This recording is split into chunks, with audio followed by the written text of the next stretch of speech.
بسم اللہ الرحمن الرحیم۔ آداب زندگی عنوان ہے والدین سے سلوک کے آداب۔ سامعین، اللہ کا شکر ہے کہ ہم یہ جو سلسلہ شروع کیے ہیں آداب زندگی کا، اللہ کے فضل و کرم سے اس کے 23ویں باب تک پہنچے ہیں۔ دعا ہے کہ اللہ تعالیٰ اسے مکمل کرنے کی مہلت دے دے، توفیق دے دے۔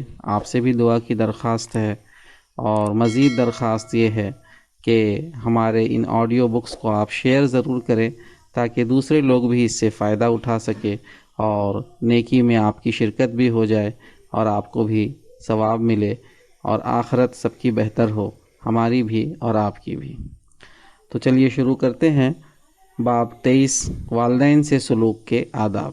نمبر 1، ماں باپ کے ساتھ اچھا سلوک کیجیے اور اس حسن سلوک کی توفیق کو دونوں جہان کی سعادت سمجھیے۔ خدا کے بعد انسان پر سب سے زیادہ حق ماں باپ ہی کا ہے۔ ماں باپ کے حق کی اہمیت اور عظمت کا اندازہ اس سے کیجیے کہ قرآن پاک میں جگہ جگہ ماں باپ کے حق کو خدا کے حق کے ساتھ بیان کیا گیا ہے، اور خدا کی شکر گزاری کے ساتھ ساتھ ماں باپ کی شکر گزاری کی تاکید ہے۔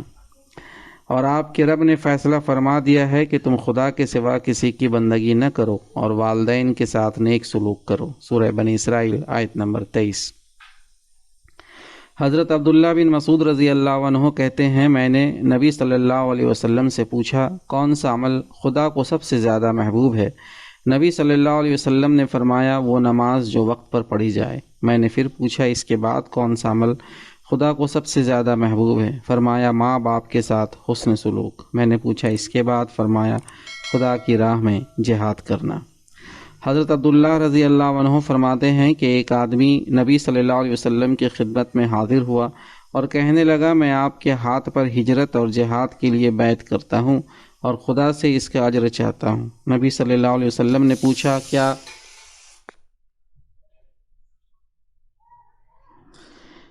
تمہارے ماں باپ میں سے کوئی ایک زندہ ہے؟ اس نے کہا، جی ہاں، بلکہ خدا کا شکر ہے دونوں زندہ ہیں۔ آپ نے فرمایا، تو کیا تم واقعی خدا سے اپنی ہجرت اور جہاد کا بدلہ چاہتے ہو؟ اس نے کہا، جی ہاں، میں خدا سے اجر چاہتا ہوں۔ نبی صلی اللہ علیہ وسلم نے ارشاد فرمایا، تو جاؤ اپنے ماں باپ کی خدمت میں رہ کر ان کے ساتھ نیک سلوک کرو۔ حضرت ابو امامہ رضی اللہ عنہ فرماتے ہیں، ایک شخص نے نبی صلی اللہ علیہ وسلم سے پوچھا، یا رسول اللہ، ماں باپ کا اولاد پر کیا حق ہے؟ ارشاد فرمایا، ماں باپ ہی تمہاری جنت ہیں اور ماں باپ ہی دوزخ، یعنی ان کے ساتھ نیک سلوک کر کے تم جنت کے مستحق ہوگے اور ان کے حقوق کو پامال کر کے تم جہنم کا ایندھن بنو گے۔ نمبر 2، والدین کے شکر گزار رہیے۔ محسن کی شکر گزاری اور احسان مندی شرافت کا اولین تقاضا ہے، اور حقیقت یہ ہے کہ ہمارے وجود کا محسوس سبب والدین ہیں۔ پھر والدین ہی کی پرورش اور نگرانی میں ہم پلتے بڑھتے اور شعور کو پہنچتے ہیں، اور وہ جس غیر معمولی قربانی، بے مثل جاں فشانی اور انتہائی شفقت سے ہماری سرپرستی فرماتے ہیں، اس کا تقاضا ہے کہ ہمارا سینہ ان کی عقیدت و احسان مندی اور عظمت و محبت سے سرشار ہو، اور ہمارے دل کا ریشہ ریشہ ان کا شکر گزار ہو۔ یہی وجہ ہے کہ خدا نے اپنی شکر گزاری کے ساتھ ساتھ ان کی شکر گزاری کی تاکید فرمائی ہے۔ فرمایا، ہم نے وصیت کی کہ میرا شکر ادا کرو اور اپنے ماں باپ کے شکر گزار رہو۔ انشکر لی ولی والدیک۔ نمبر 3، ماں باپ کو ہمیشہ خوش رکھنے کی کوشش کیجیے اور ان کی مرضی اور مزاج کے خلاف بھی کوئی ایسی بات نہ کہیے جو ان کو ناگوار ہو، بالخصوص بڑھاپے میں، جب مزاج کچھ چڑچڑا اور کھرا ہو جاتا ہے اور والدین کچھ ایسے تقاضے مطالبے کرنے لگتے ہیں جو توقع کے خلاف ہوتے ہیں۔ اس وقت بھی ہر بات کو خوشی خوشی برداشت کیجیے اور ان کی کسی بات سے اکتا کر جواب میں کوئی ایسی بات ہرگز نہ کیجیے جو ان کو ناگوار ہو اور ان کے جذبات کو ٹھیس لگے۔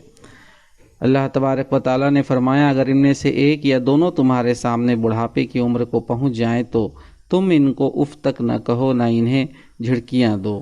سورہ بنی اسرائیل آیت نمبر 23۔ دراصل بڑھاپے کی عمر میں بات کی برداشت نہیں رہتی اور کمزوری کے باعث اپنی اہمیت کا احساس بڑھ جاتا ہے، اسی لیے ذرا ذرا سی بات بھی محسوس ہونے لگتی ہے۔ لہٰذا اس نزاکت کا لحاظ کرتے ہوئے اپنے کسی قول و عمل سے ماں باپ کو ناراض ہونے کا موقع نہ دیجیے۔ حضرت عبداللہ بن عمر رضی اللہ عنہ کہتے ہیں کہ نبی صلی اللہ علیہ وسلم نے ارشاد فرمایا، خدا کی خوشنودی والد کی خوشنودی میں ہے اور خدا کی ناراضی والد کی ناراضی میں ہے۔ یعنی اگر کوئی اپنے خدا کو خوش رکھنا چاہے تو وہ اپنے والد کو خوش رکھے، والد کو ناراض کر کے وہ خدا کے غضب کو بھڑکائے گا۔ حضرت عبداللہ ہی کا بیان ہے کہ ایک آدمی اپنے ماں باپ کو روتا ہوا چھوڑ کر نبی صلی اللہ علیہ وسلم کی خدمت میں ہجرت پر بیعت کرنے کے لیے حاضر ہوا تو نبی صلی اللہ علیہ وسلم نے فرمایا، جاؤ اپنے ماں باپ کے پاس واپس جاؤ اور ان کو اسی طرح خوش کر کے آؤ جس طرح تم ان کو رلا کر آئے ہو۔ نمبر 4، دل و جان سے ماں باپ کی خدمت کیجیے۔ اگر آپ کو خدا نے اس کا موقع دیا ہے تو دراصل یہ اس بات کی توفیق ہے کہ آپ خود کو جنت کا مستحق بنا سکیں اور خدا کی خوشنودی حاصل کر سکیں۔ ماں باپ کی خدمت سے ہی دونوں جہان کی بھلائی، سعادت اور عظمت حاصل ہوتی ہے اور آدمی دونوں جہان کی آفتوں سے محفوظ رہتا ہے۔ حضرت انس رضی اللہ عنہ کا بیان ہے کہ نبی اکرم صلی اللہ علیہ وسلم نے فرمایا، جو آدمی یہ چاہتا ہو کہ اس کی عمر دراز کی جائے اور اس کی روزی میں کشادگی ہو، اس کو چاہیے کہ اپنے ماں باپ کے ساتھ بھلائی کرے اور صلہ رحمی کرے۔ نبی صلی اللہ علیہ وسلم کے ارشاد ہے، وہ آدمی ذلیل ہو پھر ذلیل ہو پھر ذلیل ہو۔ لوگوں نے پوچھا، اے خدا کے رسول، کون آدمی؟ آپ صلی اللہ علیہ وسلم نے فرمایا، وہ آدمی جس نے اپنے ماں باپ کو بڑھاپے کی حالت میں پایا، دونوں کو پایا یا کسی ایک کو، اور پھر ان کی خدمت کر کے جنت میں داخل نہ ہوا۔ ایک موقع پر تو آپ نے خدمت والدین کو جہاد جیسی عظیم عبادت پر بھی ترجیح دی اور ایک صحابی کو جہاد میں جانے سے روک کر والدین کی خدمت کی تاکید فرمائی۔ حضرت عبداللہ بن عمر رضی اللہ عنہ فرماتے ہیں کہ ایک شخص نبی صلی اللہ علیہ وسلم کے پاس جہاد میں شریک ہونے کی غرض سے حاضر ہوا۔ نبی صلی اللہ علیہ وسلم نے ان سے پوچھا، تمہارے ماں باپ زندہ ہیں؟ اس نے کہا، جی ہاں زندہ ہیں۔ ارشاد فرمایا، جاؤ اور ان کی خدمت کرتے رہو، یہی جہاد ہے۔ نمبر 5، ماں باپ کا ادب و احترام کیجیے اور کوئی بھی ایسی بات یا حرکت نہ کیجیے جو ان کے احترام کے خلاف ہو۔ قرآن میں ہے، وَقُلْ لَهُمَا قَوْلًا كَرِيمًا، سورہ بنی اسرائیل آیت نمبر 23، اور ان سے احترام کی بات کیجیے۔ ایک مرتبہ حضرت عبداللہ بن عمر رضی اللہ عنہ نے حضرت ابن عباس رضی اللہ عنہ سے پوچھا، کیا آپ یہ چاہتے ہیں کہ جہنم سے دور رہیں اور جنت میں داخل ہوں؟ ابن عباس رضی اللہ عنہ نے کہا، کیوں نہیں، خدا کی قسم یہی چاہتا ہوں۔ حضرت ابن عمر نے پوچھا، آپ کے والدین زندہ ہیں؟ ابن عباس رضی اللہ عنہ نے کہا، جی ہاں میری والدہ زندہ ہیں۔ ابن عمر رضی اللہ عنہ نے فرمایا، اگر تم ان کے ساتھ نرمی سے گفتگو کرو، ان کے کھانے پینے کا خیال رکھو تو ضرور جنت میں جاؤ گے، بشرطے کہ تم کبیرہ گناہوں سے بچتے رہو۔ حضرت ابو ہریرہ رضی اللہ عنہ نے ایک بار 2 آدمیوں کو دیکھا، ایک سے پوچھا، یہ دوسرے تمہارے کون ہیں؟ اس نے کہا، یہ میرے والد ہیں۔ آپ نے فرمایا، دیکھو، نہ ان کا نام لینا، نہ کبھی ان سے آگے آگے چلنا اور نہ کبھی ان سے پہلے بیٹھنا۔ نمبر 6، والدین کے ساتھ عاجزی اور انکساری سے پیش آئیے اور عاجزی اور نرمی سے ان کے سامنے بچھے رہو۔ بنی اسرائیل آیت نمبر 24۔ عاجزی سے بچھے رہنے کا مطلب یہ ہے کہ ہر وقت ان کے مرتبہ کا لحاظ رکھو اور کبھی ان کے سامنے اپنی بڑائی نہ جتاؤ اور نہ ان کے شان میں گستاخی کرو۔ نمبر 7، والدین سے محبت کیجیے اور اس کو اپنے لیے باعث سعادت و اجر آخرت سمجھیے۔ حضرت ابن عباس رضی اللہ عنہ کہتے ہیں کہ نبی صلی اللہ علیہ وسلم فرماتے ہیں، جو نیک اولاد بھی ماں باپ پر محبت بھری ایک نظر ڈالتی ہے، اس کے بدلے خدا اس کو ایک حج مقبول کا ثواب بخشتا ہے۔ لوگوں نے پوچھا، ہے خدا کے رسول، اگر کوئی ایک دن میں 100 بار اسی رحمت و محبت کی نظر ڈالے؟ آپ نے فرمایا، جی ہاں، اگر کوئی 100 بار ایسا کرے تب بھی خدا تمہارے تصور سے بہت بڑا اور تنگ دلی جیسے عیبوں سے بالکل پاک ہے۔ نمبر 8، ماں باپ کی دل و جان سے اطاعت کیجیے۔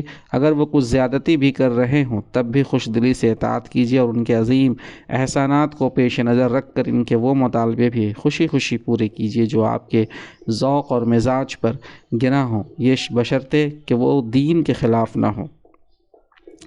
حضرت ابو سعید رضی اللہ عنہ کا بیان ہے کہ یمن کا ایک آدمی نبی صلی اللہ علیہ وسلم کی خدمت میں حاضر ہوا۔ نبی صلی اللہ علیہ وسلم نے اس سے پوچھا، یمن میں تمہارا کوئی ہے؟ اس نے کہا، جی ہاں میرے ماں باپ ہیں۔ آپ نے پوچھا، انہوں نے تمہیں اجازت دے دی ہے؟ اس نے کہا، نہیں، تو میں نے ان سے تو اجازت نہیں لی ہے۔ آپ نے فرمایا، اچھا تو تم واپس جاؤ اور ماں باپ سے اجازت لو، اگر وہ اجازت دے دیں تب تو جہاد میں شرکت کرو، ورنہ ان کی خدمت میں رہ کر ان کے ساتھ سلوک کرتے رہو۔ والدین کی اطاعت کی اہمیت کا اندازہ اس بات سے کیجیے کہ ایک شخص میلوں دور سے آتا ہے اور چاہتا ہے کہ نبی کی معیت میں دین کی سربلندی کے لیے جہاد میں شریک ہو، لیکن نبی صلی اللہ علیہ وسلم اس کو لوٹا دیتے ہیں اور فرماتے ہیں جہاد میں شرکت بھی تم اسی صورت میں کر سکتے ہو جب تمہارے ماں باپ دونوں تمہیں اجازت دیں۔ حضرت ابن عباس رضی اللہ عنہ کا بیان ہے کہ نبی صلی اللہ علیہ وسلم نے ارشاد فرمایا، جس آدمی نے اس حال میں صبح کی کہ وہ ان ہدایات و احکام میں خدا کا اطاعت گزار رہا جو اس نے ماں باپ کے حق میں نازل فرمائے ہیں، تو اس نے اس حال میں صبح کی کہ اس کے لیے جنت کے 2 دروازے کھلے ہوتے ہیں، اور اگر ماں باپ میں سے کوئی ایک ہو تو جنت کا 1 دروازہ کھلا ہوا ہے۔ اور جس شخص نے اس حال میں صبح کی کہ وہ ماں باپ کے بارے میں خدا کے بھیجے ہوئے احکام و ہدایات سے منہ موڑے ہوئے ہیں، تو اس نے اس حال میں صبح کی کہ اس کے لیے دوزخ کے 2 دروازے کھلے ہوئے ہیں، اور اگر ماں باپ میں سے کوئی ایک ہے تو دوزخ کا 1 دروازہ کھلا ہوا ہے۔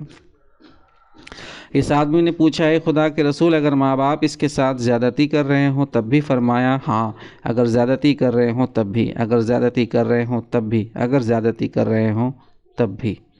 نمبر 9، ماں باپ کو اپنے مال کا مالک سمجھیے اور ان پر دل کھول کر خرچ کیجیے۔ قرآن مجید میں ہے کہ لوگ آپ سے پوچھتے ہیں ہم کیا خرچ کریں؟ جواب دیجیے کہ جو مال بھی تم خرچ کرو اس کے اولین حقدار والدین ہیں۔ البقرہ آیت نمبر 215۔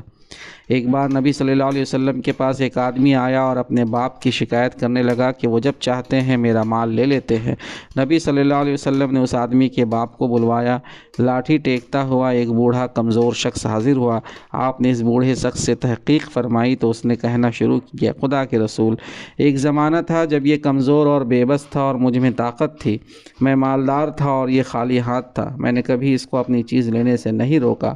آج میں کمزور ہوں اور یہ تندرست و قوی ہے، میں خالی ہاتھ ہوں اور یہ مالدار ہے، اب یہ اپنا مال مجھ سے بچا بچا کر رکھتا ہے۔ بوڑھے کی یہ بات سن کر رحمت عالم صلی اللہ علیہ وسلم رو پڑے اور بوڑھے کے لڑکے کی طرف مخاطب ہو کر فرمایا، تو اور تیرا مال تیرے باپ کا ہے۔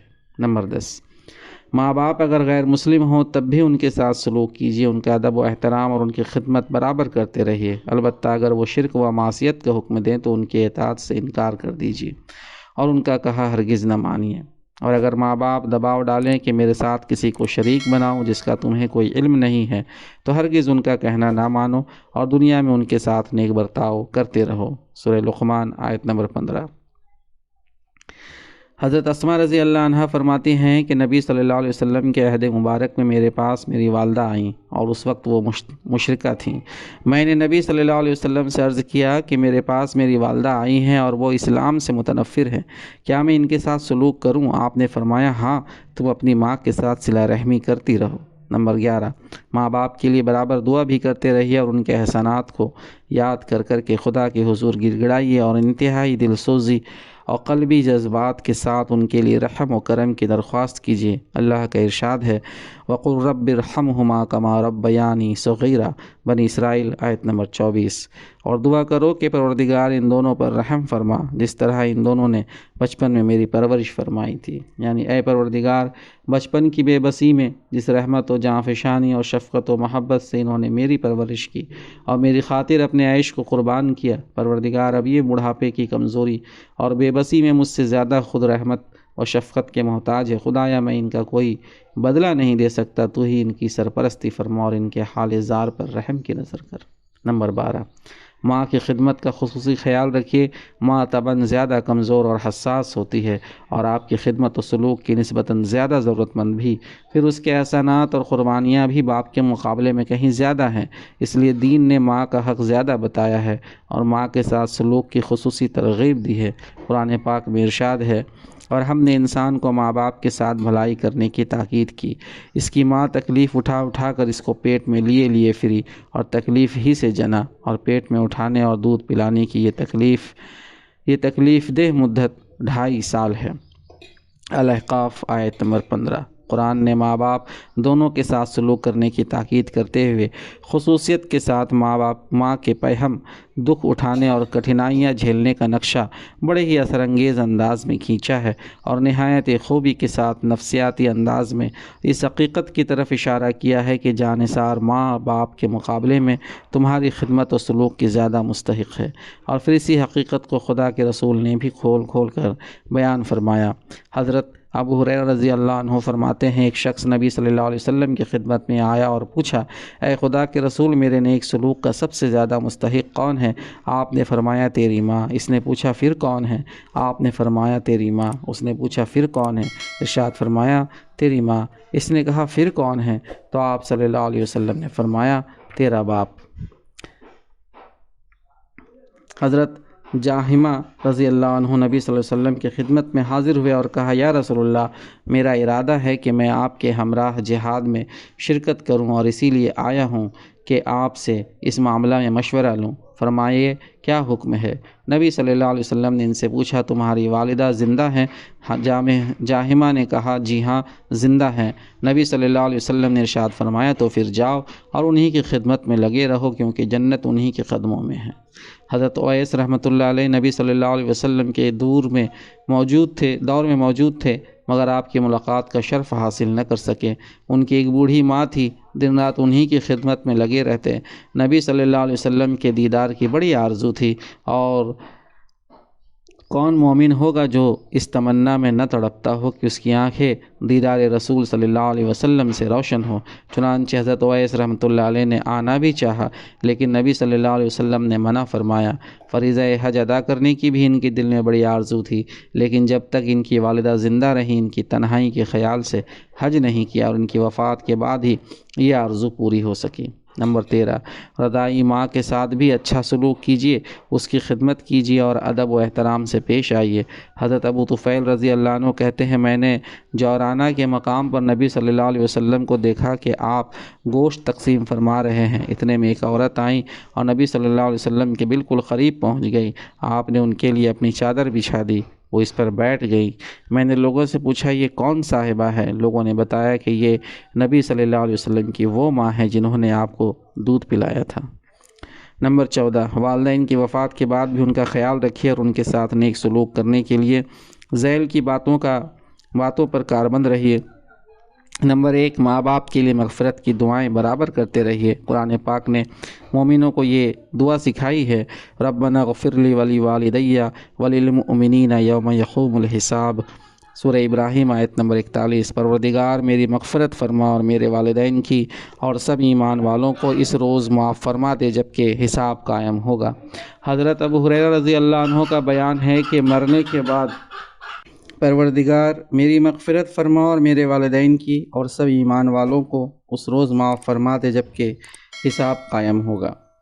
حضرت ابو ہریرہ رضی اللہ عنہ کا بیان ہے کہ مرنے کے بعد جب میت کے درجات بلند ہوتے ہیں تو وہ حیرت سے پوچھتا ہے کہ یہ کیوں کر ہوا؟ خدا کی جانب سے اس کو بتایا جاتا ہے کہ تمہاری اولاد تمہارے لیے مغفرت کی دعا کرتی رہی اور خدا نے اس کو قبول فرما لیا۔ حضرت ابو ہریرہ رضی اللہ عنہ ہی کا بیان ہے کہ نبی صلی اللہ علیہ وسلم نے فرمایا، جب کوئی آدمی مر جاتا ہے تو اس کے عمل کی مہلت ختم ہو جاتی ہے، صرف 3 چیزیں ایسی ہیں جو مرنے کے بعد بھی فائدہ پہنچاتی رہتی ہیں۔ 1، صدقہ جاریہ، دوسرے اس کا پھیلایا ہوا وہ علم جس سے لوگ فائدہ اٹھائیں، تیسرے وہ صالح اولاد جو اس کے لیے دعائے مغفرت کرتی رہے۔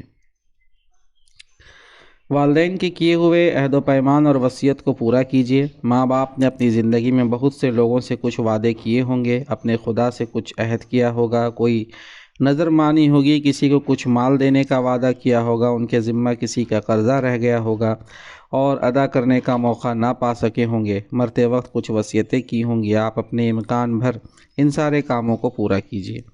حضرت عبداللہ ابن عباس رضی اللہ عنہ کا بیان ہے کہ حضرت سعد بن عبادہ نے نبی صلی اللہ علیہ وسلم سے عرض کیا، یا رسول اللہ، میری والدہ نے نظر مانی تھی لیکن وہ نظر پوری کرنے سے پہلے ہی وفات پا گئی، کیا میں ان کی طرف سے یہ نظر پوری کر سکتا ہوں؟ نبی صلی اللہ علیہ وسلم نے ارشاد فرمایا، کیوں نہیں، تم ضرور ان کی طرف سے نظر پوری کر دو۔ باپ کے دوستوں اور ماں کی سہیلیوں کے ساتھ بھی حسن سلوک کرتے رہیے، ان کا احترام کیجیے، ان کو اپنے مشوروں میں اپنے بزرگوں کی طرح شریک رکھیے، ان کی رائے اور مشوروں کو تعظیم کیجیے۔ ایک موقع پر نبی صلی اللہ علیہ وسلم نے ارشاد فرمایا، سب سے زیادہ نیک سلوک یہ ہے کہ آدمی اپنے والد کے دوست احباب کے ساتھ بھلائی کرے۔ ایک بار حضرت ابو درداء رضی اللہ عنہ بیمار ہوئے اور مرض بڑھتا ہی گیا، یہاں تک کہ بچنے کی کوئی امید نہ رہی، تو حضرت یوسف بن عبداللہ دور دراز سے سفر کر کے ان کی عیادت کے لیے تشریف لائے۔ حضرت ابو دردہ رضی اللہ عنہ نے انہیں دیکھا تو تعجب سے پوچھا تم یہاں کہاں؟ یوسف بن عبداللہ نے کہا میں یہاں محض اس لیے آیا ہوں کہ آپ کی عیادت کروں، کیونکہ والد بزرگوار سے آپ کے تعلقات بڑے گہرے تھے۔ حضرت ابو بردہ رضی اللہ عنہ فرماتے ہیں کہ جب میں مدینہ آیا تو میرے پاس عبداللہ بن عمر تشریف لائے اور کہنے لگے ابو بردہ تم جانتے ہو میں تمہارے پاس کیوں آیا ہوں؟ میں نے کہا میں تو نہیں جانتا کہ آپ کیوں تشریف لائے۔ اس پر حضرت عبداللہ بن عمر نے فرمایا میں نے نبی صلی اللہ علیہ وسلم کو فرماتے سنا ہے کہ جو شخص قبر میں اپنے باپ کے ساتھ نیک سلوک کرنا چاہتا ہو اس کو چاہیے کہ باپ کے مرنے کے بعد باپ کے دوست احباب کے ساتھ اچھے سلوک کرے۔ اور پھر فرمایا بھائی میرے باپ حضرت عمر اور آپ کے والد میں گہری دوستی تھی، میں چاہتا ہوں کہ اس دوستی کو نبھاؤں اور اس کے حقوق ادا کر دوں۔ ماں باپ کے رشتہ داروں کے ساتھ بھی برابر نیک سلوک کرتے رہیے اور رحم کے ان رشتوں کا پوری طرح پاس و لحاظ رکھیے۔ ان رشتہ داروں سے بے نیازی اور بے پرواہی دراصل والدین سے بے نیازی ہے۔ نبی صلی اللہ علیہ وسلم نے ارشاد فرمایا تم اپنے آباء و اجداد سے ہرگز بے پرواہی نہ برتو، ماں باپ سے بے پرواہی برتنا خدا کی ناشکری ہے۔ نمبر 15 اگر زندگی میں خدا نخواستہ ماں باپ کے ساتھ سلوک کرنے اور ان کے حقوق ادا کرنے میں کوئی کوتاہی ہو گئی ہے تو پھر بھی خدا کی رحمت سے مایوس نہ ہوں، مرنے کے بعد ان کے حق میں برابر خدا سے دعائیں مغفرت کرتے رہیے۔ توقع ہے کہ خدا آپ کی کوتاہی سے درگزر فرمائے اور آپ کا شمار اپنے صالح بندوں میں فرما دے۔ حضرت انس رضی اللہ عنہ کا بیان ہے کہ نبی صلی اللہ علیہ وسلم نے ارشاد فرمایا اگر کوئی بندہ خدا زندگی میں ماں باپ کا نافرمان رہا اور والدین میں سے کسی ایک کا یا دونوں کا اسی حال میں انتقال ہو گیا تو اب اس کو چاہیے کہ وہ اپنے والدین کے لیے برابر دعا کرتا رہے اور خدا سے ان کی بخشش کی درخواست کرتا رہے، یہاں تک کہ خدا اس کو اپنی رحمت سے نیک لوگوں میں لکھ دے۔ دعا ہے کہ ہم میں سے جن کے والدین زندہ ہیں یا والدہ یا والد صاحب زندہ ہیں، اللہ تعالی ہمیں ان کی خدمت کرنے اور جنت کو پانے کی توفیق عطا فرمائے، اور جن کے والدین اس دنیا میں نہیں ہیں اللہ تعالی انہیں مغفرت فرمائے، جنت میں ان کے درجات کو بلند فرمائے۔ وآخر دعوانا ان الحمد للہ رب العالمین۔